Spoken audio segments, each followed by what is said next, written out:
Welcome to the video lecture series, Culture, Worldview, and Origins. We're Tim and Holly Nyquist. We are now on part 4 of taking culture, worldview, and applying it to the concept of origins.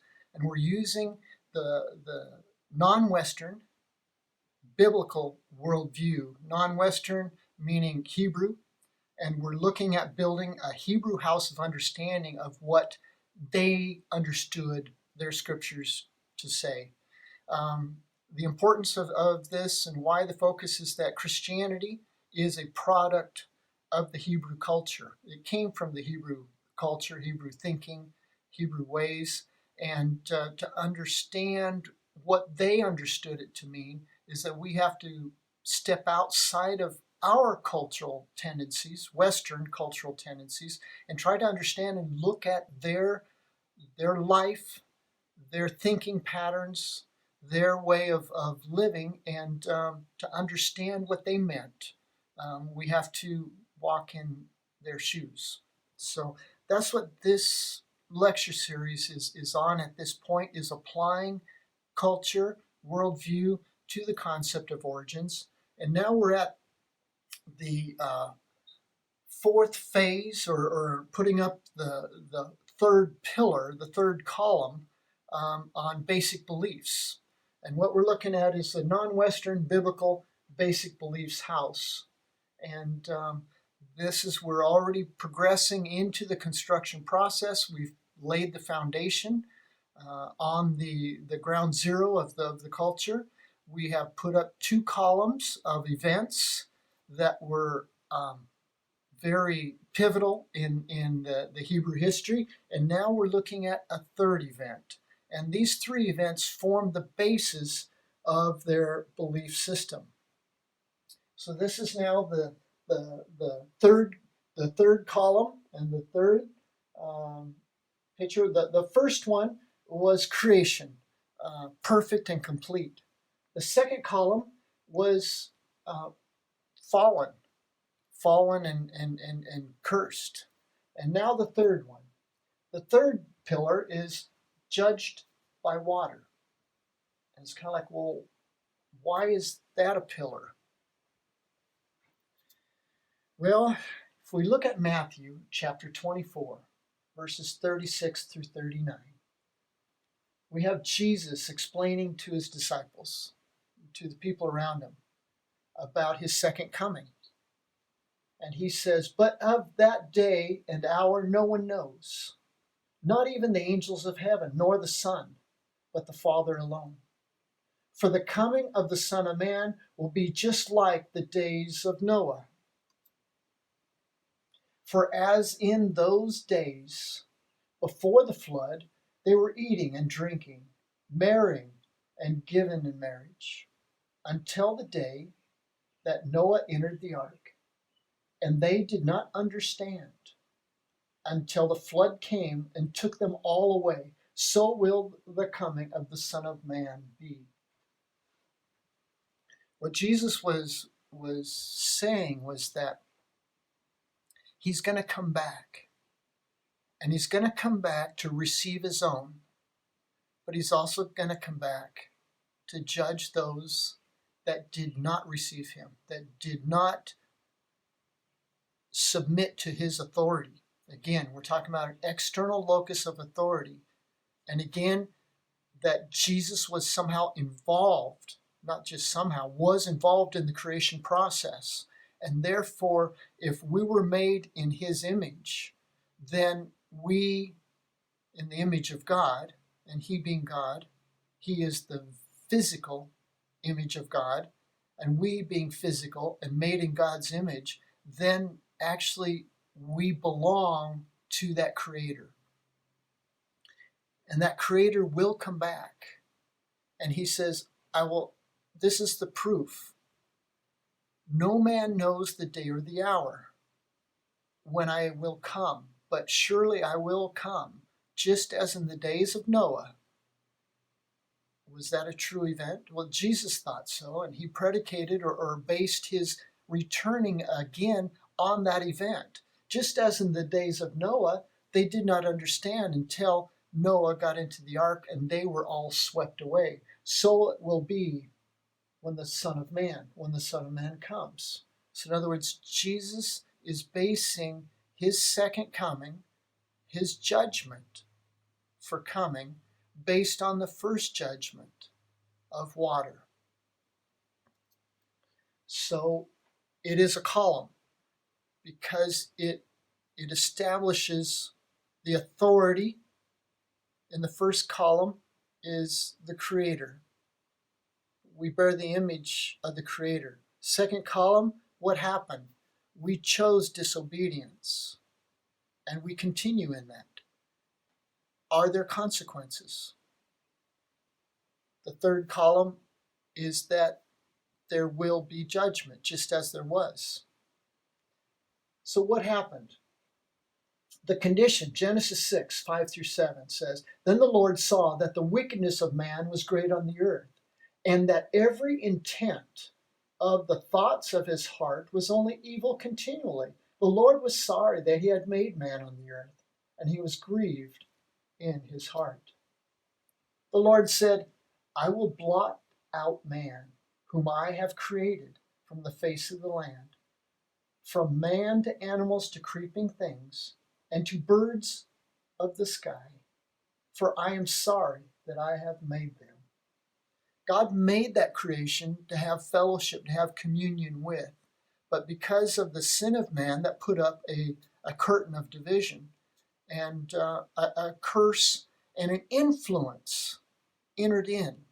An influence that now turned man to continually think of wicked things, to continually be against God, even though man was created in God's image and to enjoy God. Because of sin, now there entered an influence, entered a spiritual darkness that changed the attitude of men to being against God. Now God decides he's going to blot them out.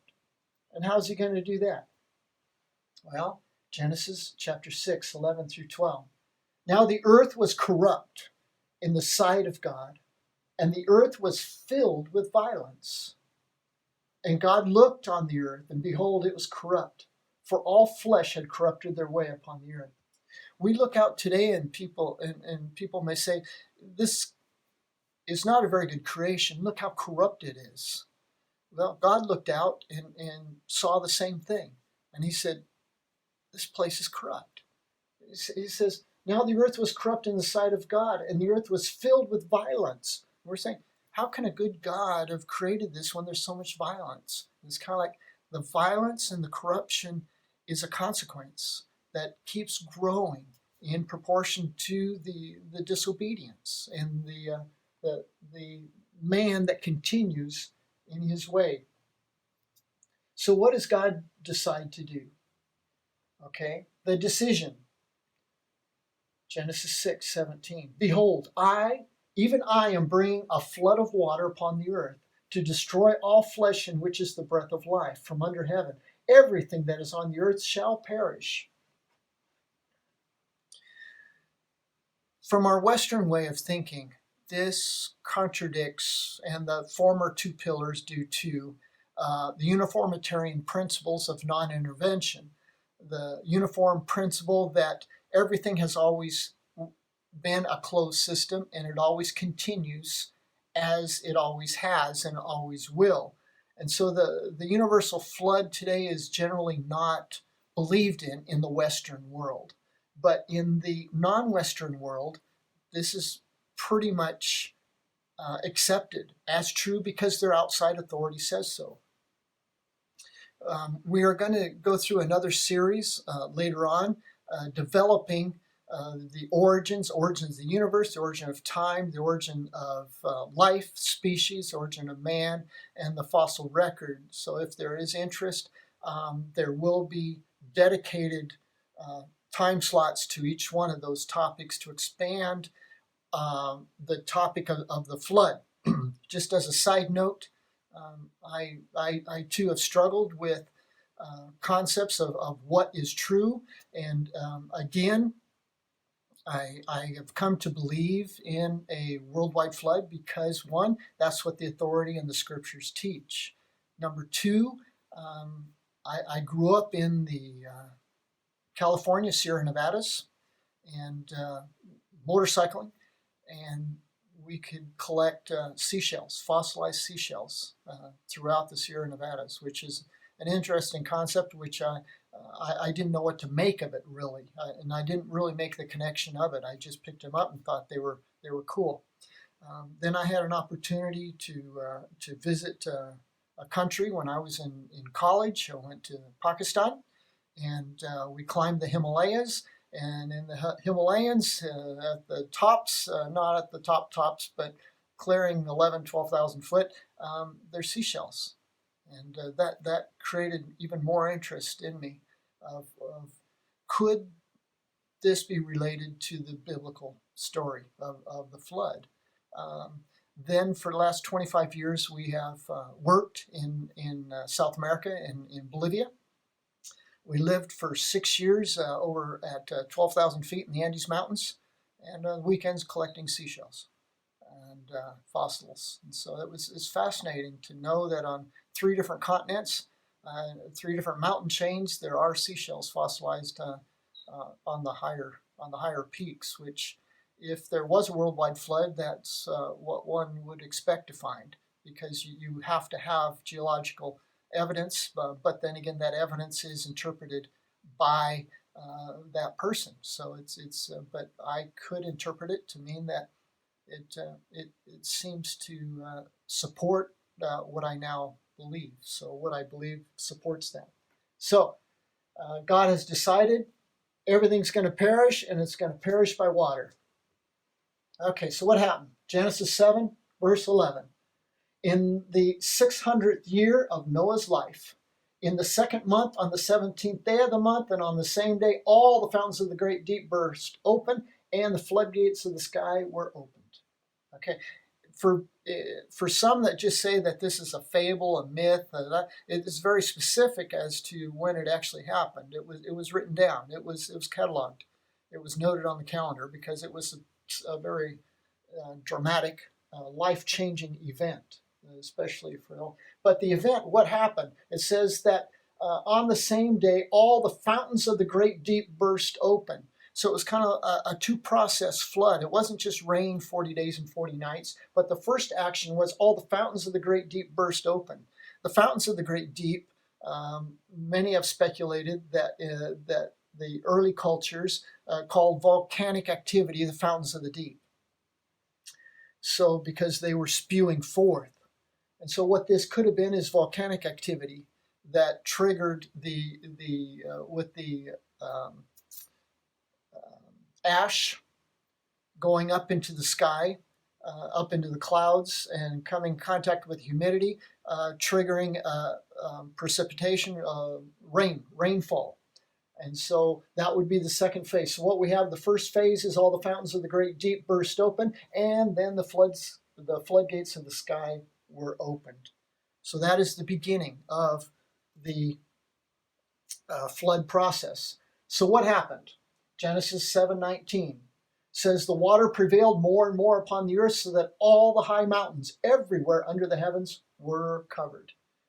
And again, that's what Scripture says. This is what happened, that all the high mountains. And so should there be any geological evidence, there should be something that left its mark on all the high mountains. And so that is, again, just interesting to note of the 3 continents and 3 mountain chains that I've been a part of, or been able to climb up and collect seashells from. Does not prove that this is true. I take this as true, and I look at the evidence or interpret the evidence through that, and it supports it. So, moving on. The result.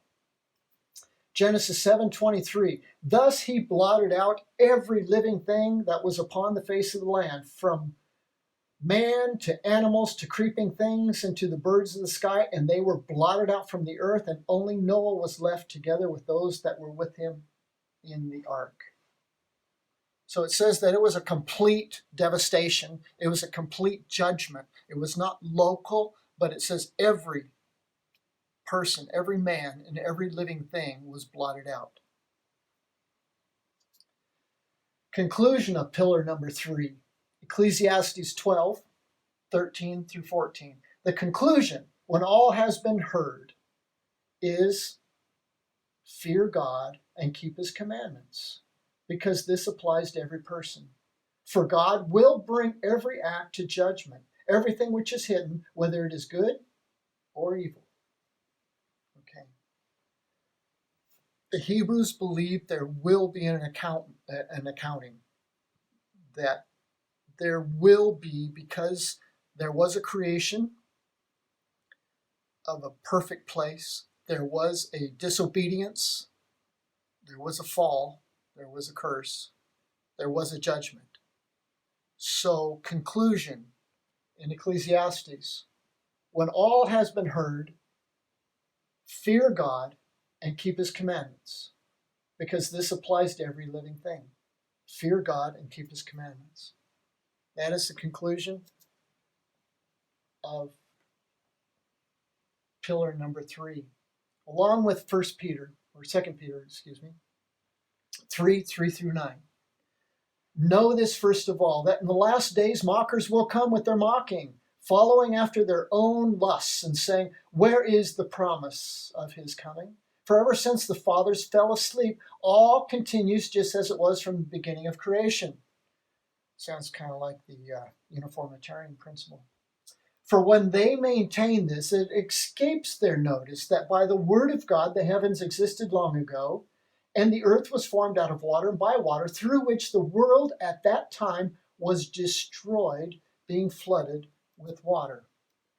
But by his word, the present heavens and earth are being reserved for fire, kept for the day of judgment and destruction of ungodly men. But do not let this one fact escape your notice, beloved, that with the Lord 1 day is like 1,000 years, and 1,000 years like 1 day. The Lord is not slow about his promise, as some count slowness, but he is patient towards you, not wishing for any to perish, but for all to come to repentance. So that is the base floor, the 3 columns, 1, 2, and 3, that support the rest of the structure. 1 was a perfect and complete creation. 2 was the fall and the curse. 3 is the judgment. Let's go on to which forms now on top of those 3 columns, the second floor. What does the second floor represent? The second floor represents the creation condemned. It is a creation now that is no longer perfect, creation that is no longer good, nor very good. It is a creation condemned. Romans 8, 20 through 23. For the anxious longing of the creation waits eagerly for the revealing of the sons of God. For the creation was subjected again to this futility, not willingly, but because of him who subjected it, in hope that the creation itself also will be set free from its slavery to corruption into the freedom of the glory of the children of God. For we know that the whole creation groans and suffers the pains of childbirth together until now. And not only this, but also we ourselves, having the first fruits of the Spirit, when we are even ourselves groan within ourselves, waiting eagerly for our adoption as sons, the redemption of our body. Second floor, creation condemned. Not only man condemned, but creation is also. Have you looked out and wondered what went wrong? What's going on? It's not the perfect creation that God began with. It has been cursed. It is fallen, but there is a promise that it will be redeemed. Thanks for listening. We'll see you in the next series.